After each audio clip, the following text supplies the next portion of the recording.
morning, ladies and gentlemen. Thank you for joining us tonight. This is May 10th, 2012 meeting of the East Fishkill Town Board. We're meeting workshop session tonight. Would you please rise and join me in the Pledge of Allegiance? I pledge allegiance to the flag of the United States of America and to the republic for which it stands, one nation, under God, indivisible, with liberty and justice for all. Thank you very much. Before we begin the agenda tonight, I have a couple of announcements. First, the town of East Fishkill will be holding our brush drop-off at the Lime Kiln Yard, located at 216 Lime Kiln Road. This program is for East Fishkill residents only, and you must bring proof of residency. Drop-off will be held on Wednesday through Saturday only, starting May 16, 2012, and ending June 17, 2012, and the gates will be open from 9 a.m. to 5 p.m. My second announcement of the evening, I just want to give a little bit of an update on the Fishkill Plains water system. As everybody knows, we'd installed the filters some months ago. We've had them up and running. We had a very vigorous flushing program for the last few months, and recently I've been getting calls from Brett View, and mainly Brett View, and in the past, calls from Brett View were always about dirty water. Well, this time they're changing their filters. You know, a few of the people have called and said, my filters aren't dirty, the water's clear, and we're getting a lot of good reports on the Fishkill Plains Brett View water system. So we're very proud after 8 long years to solve that one. And Scott, would you just like to give us a little update? I know we're going to be doing a tank cleaning. Tank cleaning, hopefully within the next 4 to 5 weeks, we'll be doing a tank cleaning, and upon completion of that, we'll start putting the meters in. Okay, very good. I know that VRI, our operator's been doing a few test flushing out there. Just completed 6 samplings, and they all came back clean. Good. And they were at the worst locations. At the worst location? No kidding. Oh, it's good, terrific. That's very good news. So I just want to say, I really think we finally solved a very long and difficult problem. So thank you very much, Scott. We have 2 special presentations on the agenda for tonight. The first is our MS4 annual report that our MS4 consultant, Walter Artis, is here with us tonight. This is an annual report due to DEC. Walter, when's it due to DEC? Yes, it is. New York State DEC. June 1st? June 1st it's due, correct. There you go. And we're going to be on time submitting our report? Yes, we are. How many of these have we done? Since 2003, so wow. We've been doing them. This is a good thing. So how are we looking in the report? I haven't looked through it myself. We're on target with all our permit requirements. Of course, being in the east of Hudson watershed, we have enhanced permit requirements. If you recall, this year we adopted the septic pump out ordinance, which is required. Actually, I think that went rather smoothly considering. All things considered. All things considered. We have a couple other requirements. We're on target for those as well. And everything we're to have completed in this year we have as well. So good. We're actually in very good shape. We were audited in 2010. We did very well. If we were audited again, I'm confident we would do well as well. Good. Now, Walter, in the past, I believe we had to pass a town board resolution adopting that MS4 or officially recognizing the completion? Well, years ago, you had to actually have a public hearing. Yeah. And then they changed that and just said it really needs to be presented at a public meeting. Okay. What will happen, too, I'll also provide the town with a PDF, provide and we'll copies. post that on our website? Post it on the website. If for any reason we were to get 2 or more comments or concerns or questions, we could come back and hold a public hearing on it. Okay, so very good, very good. But I think we're in pretty good shape as far as MS4 requirements. Yes, we are. And I got to thank you for helping us as our MS4 consultant through this process continually for the last, how many years we've been 5 together years doing now. this? Yep, so it's a good thing. Does the board have any questions for Walter on the MS4? I do. Yes. For the people who live on top of the mountain that have to have their septic cleaned every 5 years, we talked about a specific type of form, whatever, and I was just wondering if there was any movement.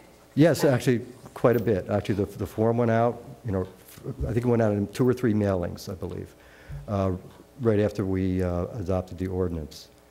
I know I got a letter saying I had to have my septic cleaned every 5 years, but I never received a form. We have the form is downstairs, I believe. It's an inspection form. The inspection form should have went out with the mailing. Okay. And actually, we've been getting a pretty And actually, I've been getting a lot of, I've probably received well over 100 phone calls Okay. on that, and all but one were just really procedural. You know, they didn't know what their tax grid Okay. number was. And most people, I think, as you even stated when we had the hearing on that, they pump their septics every 2 or 3 years Right. anyway. So it wasn't really any burden on them, so. Okay, great. You didn't know since the price was going up because, We didn't, I don't think we noticed the price going up, because now the haulers have to do the inspection. And but- from what I understand, based upon the numbers that I have, between 12 and 15% have come back already with their inspections, Okay. just this first year, so. Oh, that's good. thank you. And probably one of the best things we did with that whole process, we'll put Walter Artis's phone number on it. It saved me a whole lot of grief, I'll tell you that. There you The go. residents were very, very kind. Yeah, good, good. Any other questions for Walter on the MS4 program? Okay, Walter, if you would, I appreciate your service this year. You'll file the necessary report with DC by the 1st, correct? Yes, I will, and provide the town with copies in the PDF as well. Excellent. Thank Okay? you very much. And Walter, we have other things to do. You'll be working with us on our hazard mitigation, Right. which we just had a big meeting yesterday again Okay. to identify some areas of concern, and we'll be working on that also, so we'll be talking. Very good. Great. Thank you, Walter. Thank you. Okay. All right, the second special session on the agenda tonight is an MTA presentation on the proposed K-9 training facility located on Seaman Road in Stormville.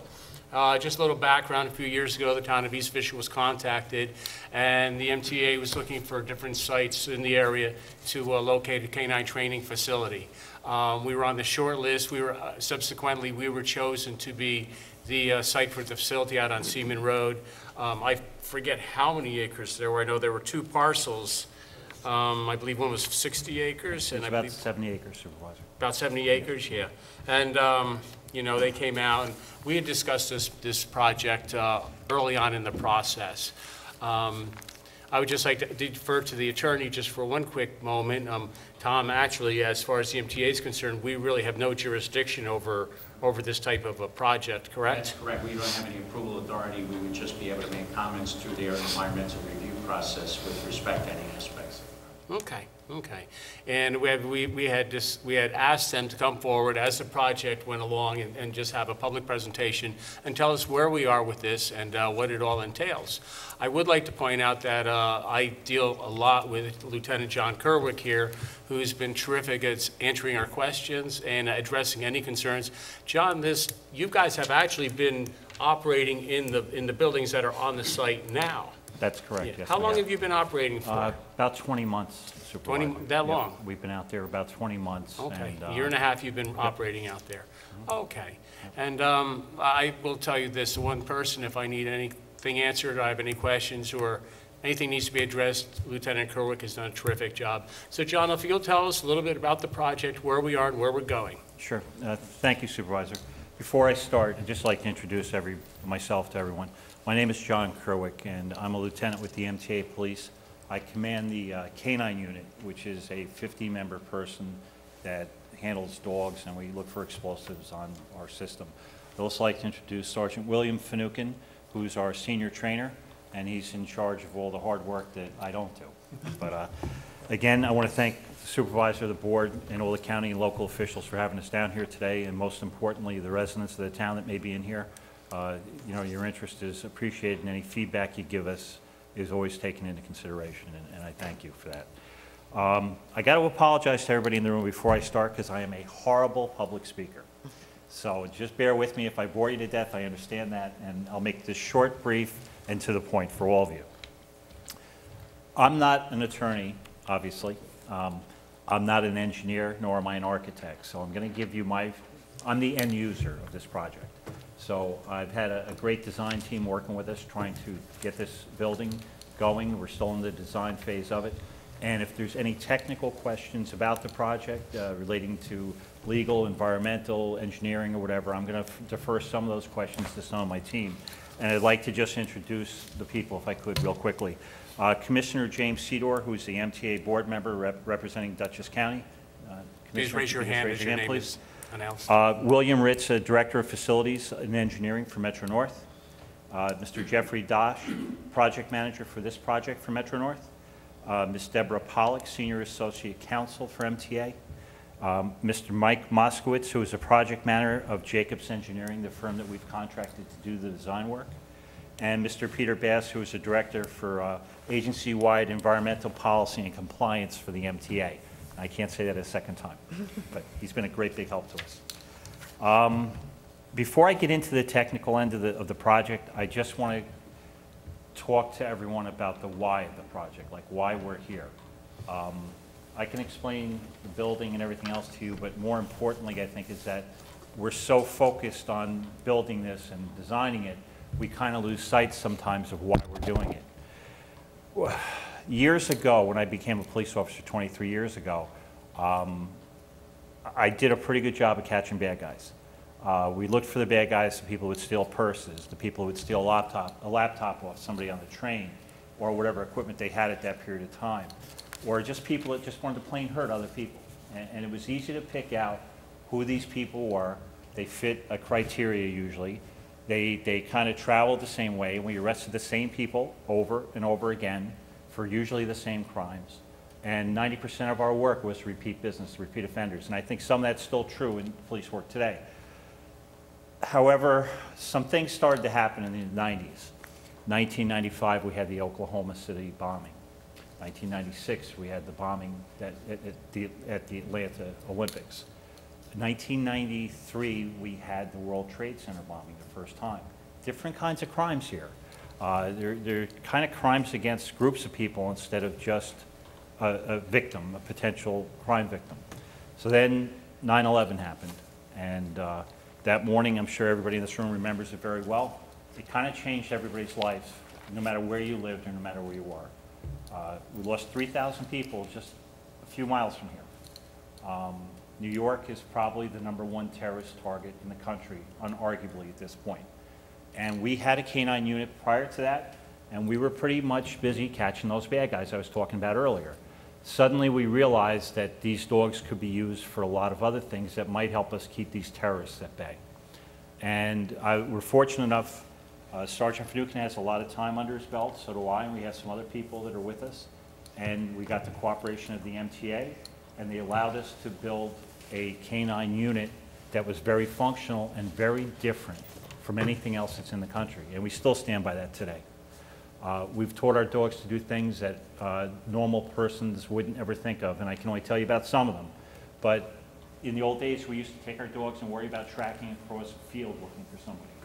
Today, I'm worried about finding an unattended bag with an explosive in it, and not just determining that there's an explosive in there, but when I do, I want to be able to find the person who left it. So we're teaching our dogs things of that nature also. Not simple, not easy. We work in a really hard environment to work in. It's not just the 5 boroughs. It's Dutchess County, it's Orange County, it's Rockland County. It's 16 counties system-wide in 2 states. And we have different jurisdictions we work with all the time. It's very difficult to get these dogs to be used to all these different environments, the noise issues, the heights. There's just so much to deal with from us, and that's where Billy gets all his trouble from. But the one good thing about teaching dogs is they like to come to work every day, okay? Unlike some humans here. But we've been able to develop a program that really works well in our mission. I don't know that our program would work really good for another agency, but in mass transit, I think we have the best program in the world. Wow. I really do. And so we started looking for a place to be able to train these dogs instead of going and spending 2 minutes over in Orange County doing some training for a couple hours, driving to Putnam, driving to Brooklyn, and we had a lot of wasted time and a lot of wasted money when we were doing that. So now we're able to focus all our time in one location. So when we get to that location, we want to have a building that we can train in, where we can have a good classroom, where we can have some rooms where we can use the dogs to search inside rooms for things that might hurt people. We'd like to have a couple of rail cars nearby, because a lot of our work is spent on rail cars. We'd like to maybe put a few buses there too, and a few motor vehicles, regular cars. These are all things that are part of mass transit and things that we search all the time. So we came up with the Stormville facility. We searched for 8 years, and I'm not kidding about that. I spent a lot of time doing this, a lot of wasted time. And finally, we got down to a short list, as the supervisor said, 72 acres, and we were very fortunate to find something with an actual railroad track running right through the middle of it. Almost split the property in half. We were able to buy it at a affordable price, I think because of that, and because of the depressed market, unfortunately. So we bought it wisely, and it seems things are going with us. Part of that land that's developed, it has some, it's actually a farm. I think it was ruled out agriculture before we purchased it. Where the buildings are has some wetlands issues, and on the other side of the tracks has just green fields. And that's the perfect place to put this building we're talking about. So that's, we bought it in, I think, May of 2010. We kept you advised of everything going on. We tried to talk to Senator Saland as well, and then Assemblyman Molinaro at that time. And I think everybody got on board once we cleared up all the political newspaper articles that weren't accurate and things of that nature. We weren't building that $7 million doghouse. We were building something that I just described to you, and that's the purpose of it. So with that being said, I'm going to get into the project a little bit more, but I ask everybody in the room to kind of remember that that's why this is so important.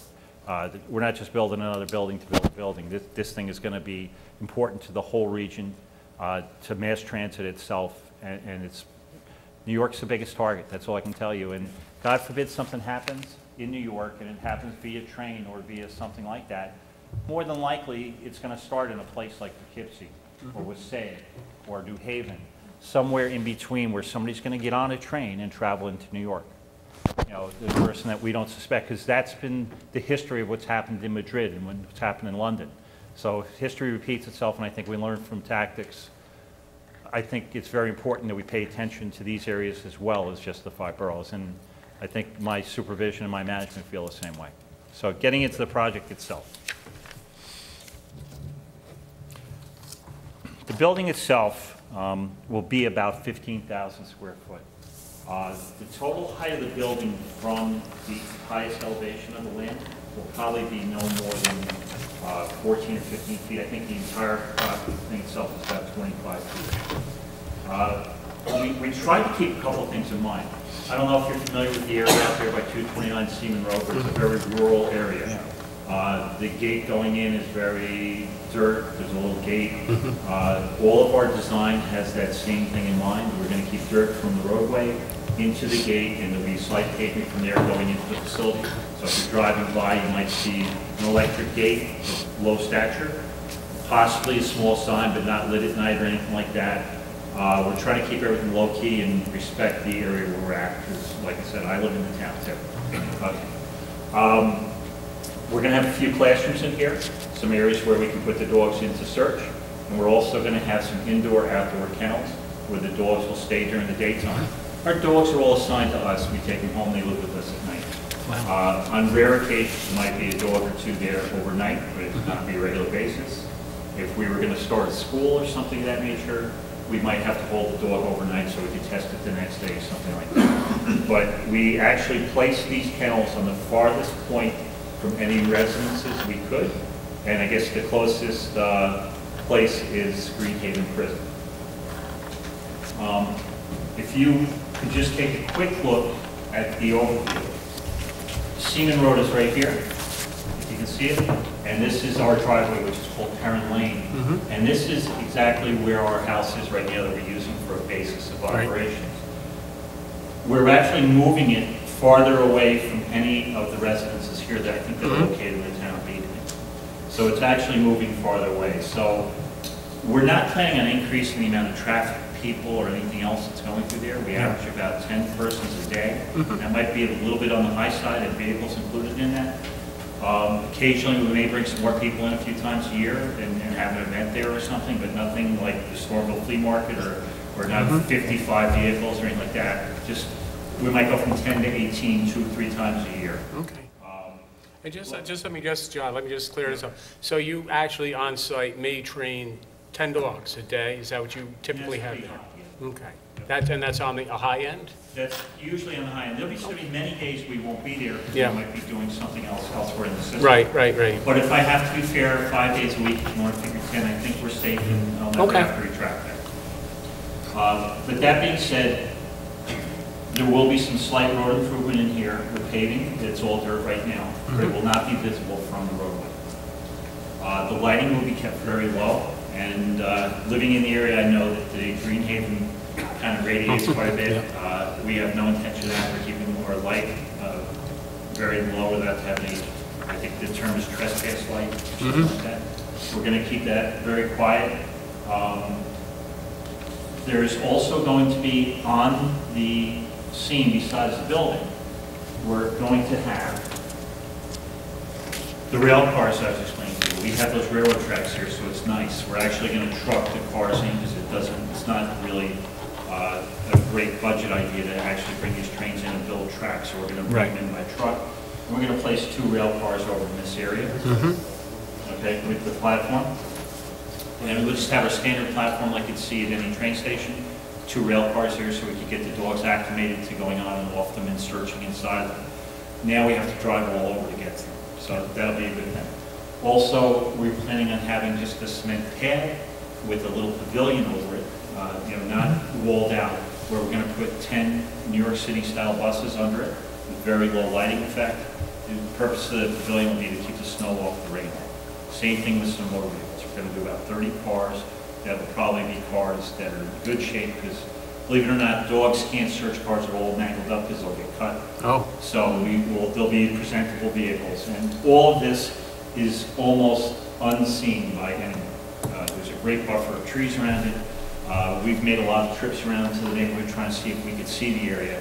And from what we can tell from the engineering firm, the colors and everything else will blend in.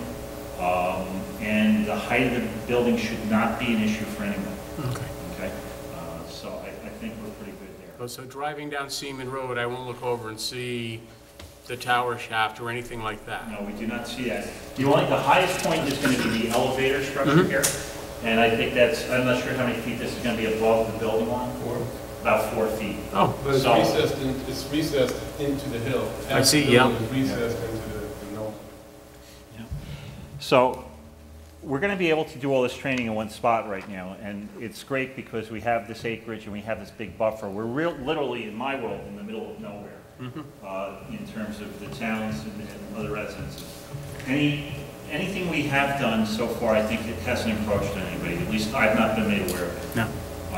And so going forward, when this thing is built, we plan to be using it at the same rate. And that's our plan. So I don't anticipate any other issues other than construction. There'll probably be some more traffic going through the area during the construction phase. But other than that, I think we'll be just a good neighbor there. That's the plan. It is a one-story, as I told you before. We're actually going to be farther away from residences when it's built than it is today. And that's about all I have in terms of any questions you have. How long do you think will the construction phase take? Because that will probably be the biggest imposition to people in the area. What I'm told, we need about 4 to 6 months from today for procurement to go through. Okay. It'll be an open bidding process that anyone can bid on, provided they can meet the requirements of the bid. So hopefully maybe somebody locally would get the award, but that's up to them and how they work the bid. Yeah. Also, after it is awarded, I'm hoping maybe to get construction about the first of the year. Okay. Probably going 16 months. And one of the reasons it's so long is that they have to make the steel and everything else to prefab. Okay. So it's not something that they can just come out on site with. It's going to take them a while to make. Right, right. Okay. Who should, if there are local construction people who would like to bid it, who should they contact? They're going to, our procurement department usually puts it in a couple of publications that's industry standard. Do you know the names of them? Contractor, reporter, dispatcher. Yep. And I believe it's an industry standard that most people looking for bid on projects, whether it be a school bid or whatever, that's fine.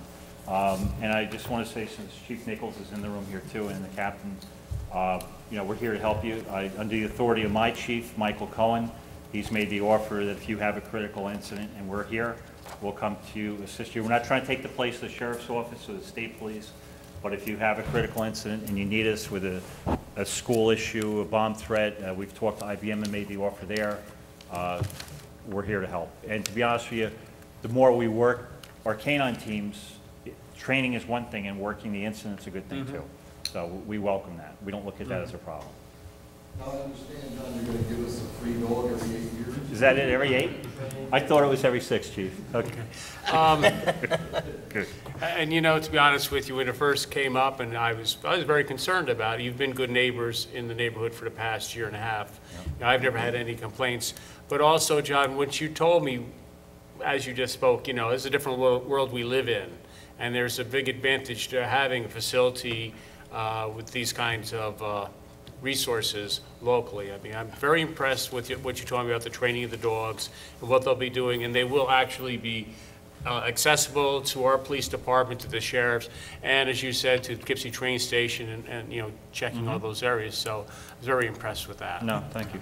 I would just like to add, actually, I work in a school, and we did have a critical incident about a month and a half ago, and the MTA was there helping us out. So Really? I appreciate it. Yeah. That, Wow. I assume that was Carmel. Carmel, I'm yeah. sorry. Okay, no, we were there. Anybody in the audience like to ask a question? Anybody in the audience have any concerns? Yes, sir, at the table here. You show a magazine on one of the Yes. set. Is there going to be discharge of weapons at a regular? No, one of the things that came up in the very beginning with this is there was some misinformation that there was going to be a firing range. We do not have a firing range. However, in order to be fair, there is a firing range 8 feet off our property that belongs to the corrections facility. Oh, really? They use it quite actively up there. Oh, wow. Yeah, I'm surprised that there hasn't been comments from the public on that. I believe it's located in Beekman if it's in the correctional Yeah, facility. yeah. But it's only 800 feet off our property, and they Right. use it about 9 to 3 quite frequently this time of year. We're going to store some small amount of explosives that we use for the dogs to sniff, otherwise they wouldn't know what they're looking for. That's regulated by the Alcohol, Tobacco, Firearms, and Explosives and New York State in complete compliance. It's just for this. Oh, no, we don't do anything like that. It's just for the odor, and a small amount. We're not a blasting or mining company. It's just enough to get the dog used to the odor and that, and there will be a pretty good security system up there too. They're not requiring one, but due to the fact that it's kind of out there by itself, Yeah. we're going to have a very secure system up there. Okay. Good. That range has been there since the prison's been there. We actually used to qualify in that range years ago. It is very active. I can't ever remember hearing a complaint about that range. Right. Any noise from that range ever getting. Okay. Good. I was biking on the rail trail about maybe 5-6 weeks ago, and there were 7, I believe it was 7 MTA K-9 and officers. Yep. Could I ask what that part of that? I'll let Sergeant Finucane explain that. He was probably Just with out of curiosity. That's basically an environmental training. We take the dogs out in the public and, you know, let them interact with the public, and, you know, all our dogs are approachable. All our dogs usually get along with other dogs. So that's, and for the exercise. Yeah, we exercise the handlers a little bit. So you won't be training, like, we sent Ralph to school, like when we sent our police dog to school, you guys won't be doing any of those type trainings for local departments? Well, Or will no, you? I can't say Eventually. that that's true. We've had some requests. The DEP asked us to train a dog for them recently, which we did. New York City Transit Bureau, we have trained a few dogs for them in the subways. The United States Park Police, we've trained in the past. Orange County Sheriff's Office, we've trained some of their dogs as well. So we still have the ability to do that tracking in the field, like I spoke. Right, And right. we do have our dogs do that, so yes, he would be welcome to have a dog there. That's not a problem. But when he went to that, isn't that like a week-long trip or anything like that? It all depends, number one, it all depends on On the the type dog of you dog. purchase, whether the Yeah. dog is already trained when you purchased it as a Yeah. police-type dog, or if it's a fresh dog, just a puppy, depends on how long you go to the training. Right? But Ralph went much more than a week. Yeah. It's an extensive amount of training. Yeah, there's an awful lot to it, and a lot of it you learn too when you come Yeah, out on the 'cause- street. well, that's what I was wondering, because if you were gonna get into anything like that, and then you'd be putting up some type of housing or something up there for them and the dog, wouldn't you? Or No, did they stay in hotels? They or go something? we've actually been using some hotels in the area when they do Okay. the long-term training. Okay. Just And to acclimate the dog to the handler. Yep. That the dog stays with the handler. But there's extensive training after that phase. yeah, I mean, the canine handler goes to training Once a year. 3-4 times a month. Yeah, They it's go- a state requirement under DCJS. Yep. Which we would try to utilize that also. Yep, and your handler's welcome to come up anytime, and he's trained with us in the past, Yeah, so. he already has. Yep. Okay. Is this property adjacent to Judith Drive, that big field? Is that connected? It's down the No. road a bit, and it's on the left, Oh, it's across the street. on the other side of the street. The yeah. fence across the front, rail fence. That's the Bronx Hunting Club, I believe. We're Yeah. just a little farther north. Yeah, Yep. Yep. okay. Any other questions? No. Anybody in the audience? Yes, sir. My name's Peter Keller, and this is truly in my backyard. Okay. I spoke to Mr. Supervisor Higley many times. Yep. Mr. Sedor, first, I spoke to Lieutenant, and then the Sergeant. I had major concerns about this project when I first started. I'll make no bones about it. I felt that the MTA was going to come in and steamroll Seaman Road. It's a rural area. The falling cost of housing, I was very concerned that they were going to change the appearance of Seaman Road. Yeah. I have the prison that's close by, which is not an asset to real estate. Mm-hmm. I felt this was going to be another project, and I was wrong. The MTA has been a great neighbor. Wow. It's been transparent. If I call and ask a question, it gets answered. The lieutenant, he and I developed a friendship with the sergeant.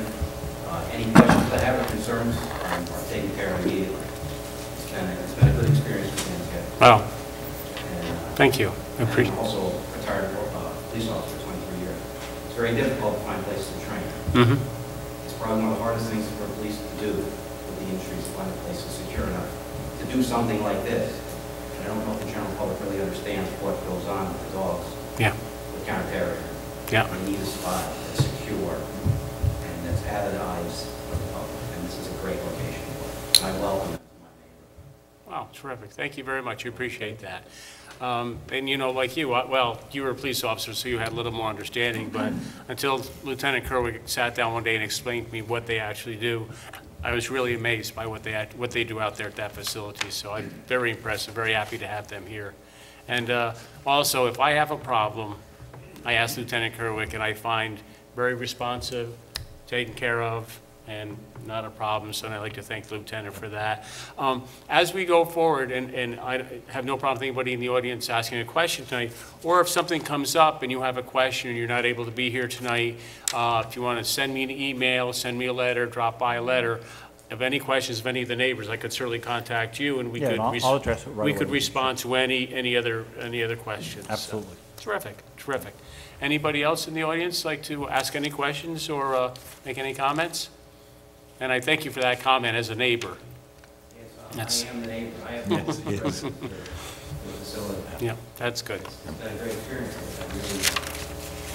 I was very pleased with what's transpired so far. All right, anything else?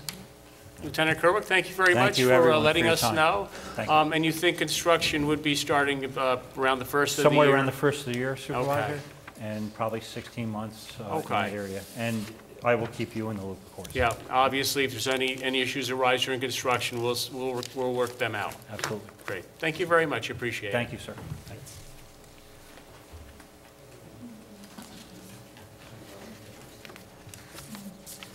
Is he related to the Kelly from Bowling? He looks just like him. He used to be the county legislator. Maybe, I didn't know that. I He never looks thought just of like him. Only other thing is, I don't know if they could train my dog, that's the No, only problem. That's a lost cause, I think. My dog is just a little bit of, needs a little socializing, but we'll talk about that another day. All right, well, thank you very much. That was very informative, and to be honest with you, I'm proud to have you in East Fishkill. The only other items that we had to talk about tonight at the open work session, we had a question we talked about the last meeting. Obviously, the town board is the legislative body that has to authorize fireworks displays. And I know at the last meeting, we authorized the 2 fireworks displays, but the 2 displays that we did leave in question was the 4th of July display and the Community Day display. And I just was wondering if anybody had any thoughts on that?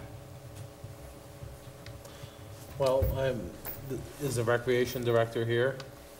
No. Oh, he was around He before was, yeah. somewhere, but, But we already, it's already budgeted and Oh, yeah, it's it's already budgeted, set, sure, so sure. maybe we could gauge the attendance this year and if we want to make changes for the future. You know, I it's not- think that, it was Mr. Green's point that there were literally thousands of people who came on July 4th. And the turnout on Community Day is not as much. Right. My point was that the reason we started a July 4th celebration is that we had money left over. So we started it 1 year, and it's just been perpetuated. So I just thought it'd be important that, you know, we discuss it, because it's literally, you know, putting your money up in smoke. But, you know, I only found out today, I guess the city isn't having their July No, 4th no, there's been a lot of fireworks cutbacks. about it. And certainly it isn't the display that they have. But I think, you know, in this economy, it does give the residents of the town, you know, Yeah. something to Place to- do and a yeah. place watch. to celebrate. So, I up agree to you with guys if you want to do them both. Yeah, I agree with you, Ethel, and obviously, we're trying to watch every penny, and I think we're doing a pretty good job of that. But it is budgeted, so I would propose, I believe the 4th of July, the birth of the nation, is something that should be celebrated, and with all the cutbacks in the other cities and towns, I would propose we keep the 4th of July fireworks, and because a Community Day is our Community Day, and that's kind of like a day where we show the town of East Fishkill and then celebrate our birth, in a way. I think that, you know, I'd like to see them both celebrations be observed this year. So if everybody on the board is okay? I'm fine with both of them. Are the 4th of July fireworks always on the 4th of July, though? They're going to be on the 3rd. Pardon me? They're going to be on the 3rd this year, with the 4th is the rain day. We always do it around 4th, because there's so many shows going on at the same time. No, do you think we should do them on the 4th of July? I mean, Well- in my mind, that's the day to It is celebrate. the day. Yeah. I can understand the argument of having a rain day. Would you do it on the 4th with the 5th being rain day? No, you'd want to do it on the 3rd because you have 4th of July off. What date of the week is July? It's Wednesday Wednesday. it's a Wednesday this year. Middle of the week. In the middle of the week. That's the other reason we did it on the 3rd, because the 5th people are working. Yeah, yeah. John, can I just mention something? Oh, sure, Bill. At our rec meeting the other night, a gentleman came in and requested to have the balloon fest, one of the balloons go off at our property, at the rec field. And it was donated by a local bank. Now, I'd like to next year solicit local businesses, banks and so on, if they'd like to maybe contribute to the fireworks so we can keep it going without hitting the taxpayer. Yep. I don't know how much the balloon can go, but I'm sure they have quite a few bucks. Yeah. No, we had discussed, that sounds like a very good idea to look at when we're planning our budget for next year, seeing if we can get local businesses to help participate. Oh, absolutely. I think that was M&T Bank, wasn't it? I think that's a good idea. For the fireworks, then I would say we'll leave it this year, 3rd of July, and then the 4th would be. Right? Is I that got a concert, and I had to contact him early because he has something like 15 or 20 shows in that 3-day span. Okay. We can't change it. I'd just like to make a comment about the fireworks on the 3rd, because we've had problems in the past. Just so Bill knows, it doesn't matter how many police officers you put out on the roads. If there's 5,000 people in the town. It takes a little bit to get them out there. All leave at the same time. The policemen are not going to be in the intersections because it won't help. No. I mean, it's just, so everybody's got to understand, they can't be calling and screaming at the police saying you can't move. You can't move because there's 5,000. Okay, well, let's do a public service announcement for anybody who attends the fireworks displays.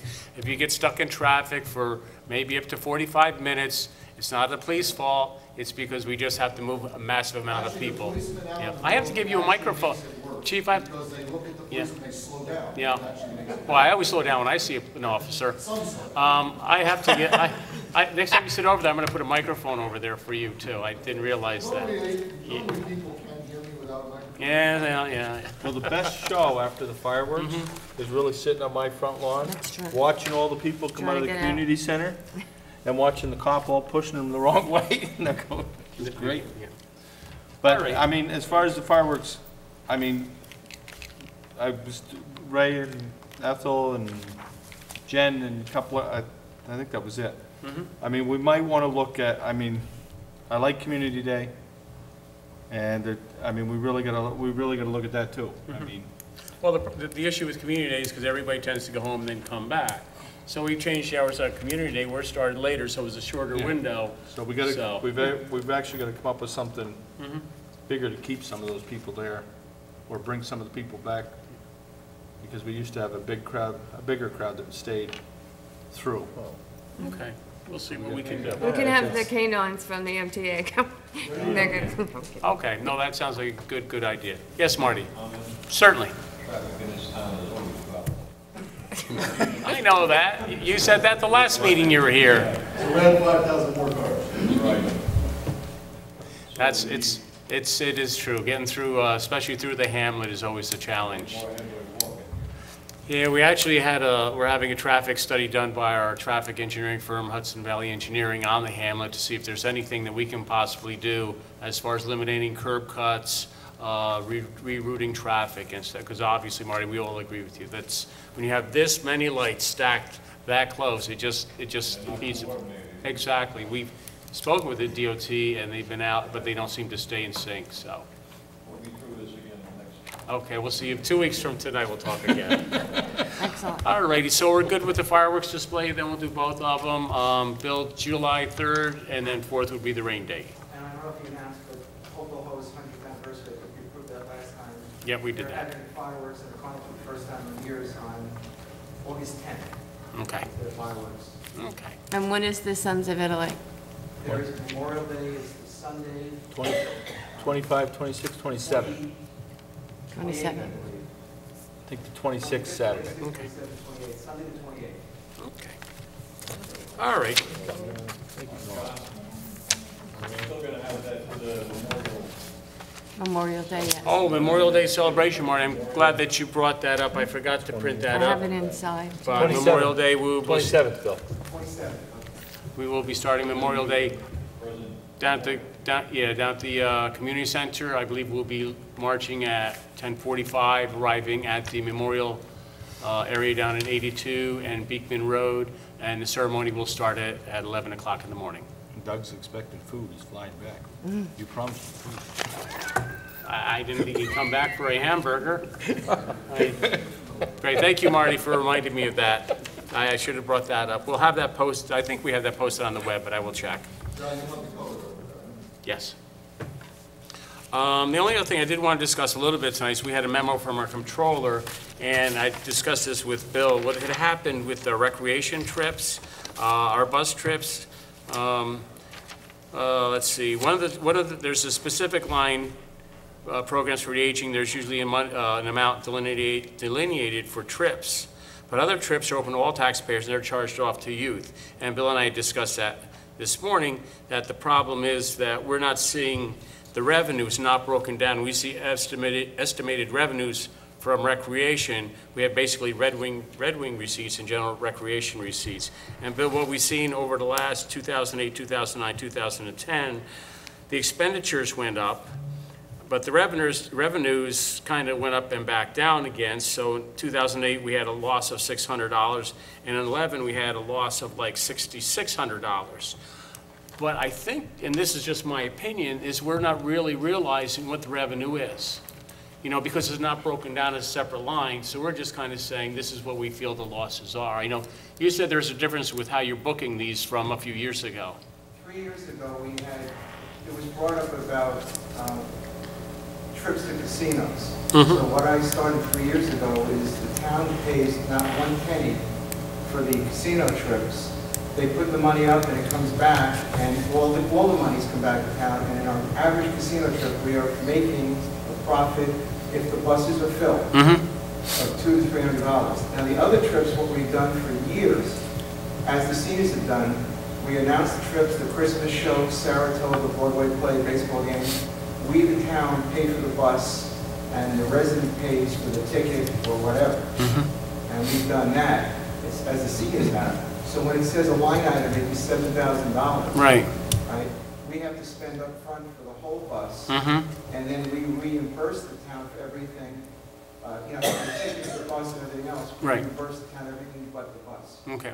But I don't think we should be paying Well, for that's the the bus. question, That's yeah. the point, okay? That's something that has never been brought up. I know, but when we have a deficit of $6,658 just for bus trips, Yeah, and it's and I ironic. understand we're also paying the tip to the bus driver? That goes to the people. Okay. in Okay. their fee. Good, good. What I would propose, number one, it's ironic because it seemed like the deficits really started increasing about 3 years ago. But no matter what, I would just like to say, when we do next year's budget, we'd like to see a breakdown. We'll talk with the comptroller maybe next week about separating this so we can see what the actual revenue is versus the expenditures. I agree with that, though. I don't think, in my mind, what the town would be doing, we pay you for your time to administer it. And then we get the group rate, which is, I think, helps everybody be able to take a ride for, you know, get a break on it. But I don't think we should. I'm paying my time, because I'm doing all these on my own, I'm doing it part-time, and I've been doing the constant trips, because I Yeah. enjoy it, and the people like it. Yeah. But one of the increases was that in the surtax added to transportation plus gas. Oh, yeah. No kidding. Yeah, I'm sure the buses- I'm sure the buses Sure have it gone up a is, lot. right. Oh, yes. Well, that's I mean, probably, maybe next year, instead of paying for the full bus, maybe put a couple hundred towards it. exactly. I don't mind, we just want to be close. I don't mind if we lose a little bit because we didn't have a full bus. The We- point I made, I think, yeah. in the rec meeting is, we do a lot for the kids in this town, and we do a lot for seniors. Mhm. These bus trips, like the concerts, are providing a service for the family, Mhm. for the adult in his 30s and 40s, their kids, like the Christmas show, you're going to see grandparents, you're going to see parents, you're going to see kids. And if the seniors can get the buses, we've always felt, Make it available to everybody. and that'll be Yeah. your decision if you want to. Can I No, just, we don't want to, but we need to work it out. Because let me just say, as a taxpayer, and I have never, I think I went on one bus trip years ago. As a taxpayer, I don't know as the taxpayer should subsidize it. I think we need to find a fair thing to do here, to make sure that it's still available, and yet, you know, taxpayers aren't paying Right. for it. the other thing is, One second, in Marty. terms of the collection for these trips, is a cash or check made out to the town of East Fishkill, or how is that? The bulk of it is check and it's kind of official, with the exception of the trips that I do through a tour company, Hudson River Valley Tours. There, the money, the checks are made directly to them. They're made Okay. directly to Hudson River Valley Tours, and there's the checks on them. Okay. What does a coach run from East Fishkill to Manhattan, say? Well, I'll give you an idea, the trip to Mohegan Sun next week is $975. And how many seats? 45 people, 45. And what do you charge? $30. I'm going on a trip, I belong to the senior. Yeah. And going on a trip to the Pocono.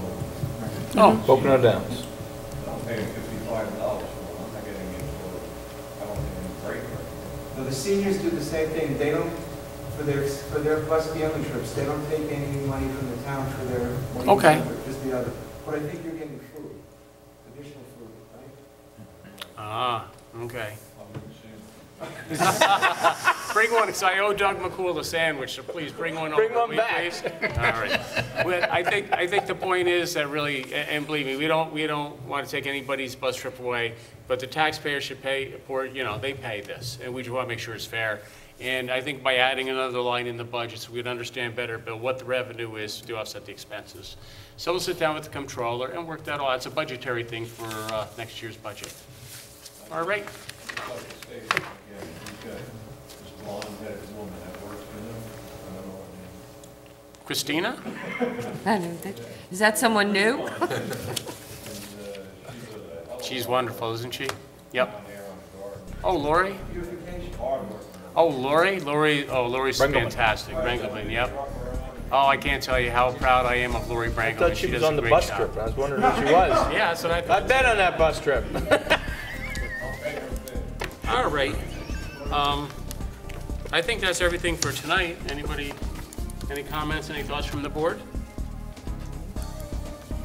All right, with that, I'd like to thank everybody for coming.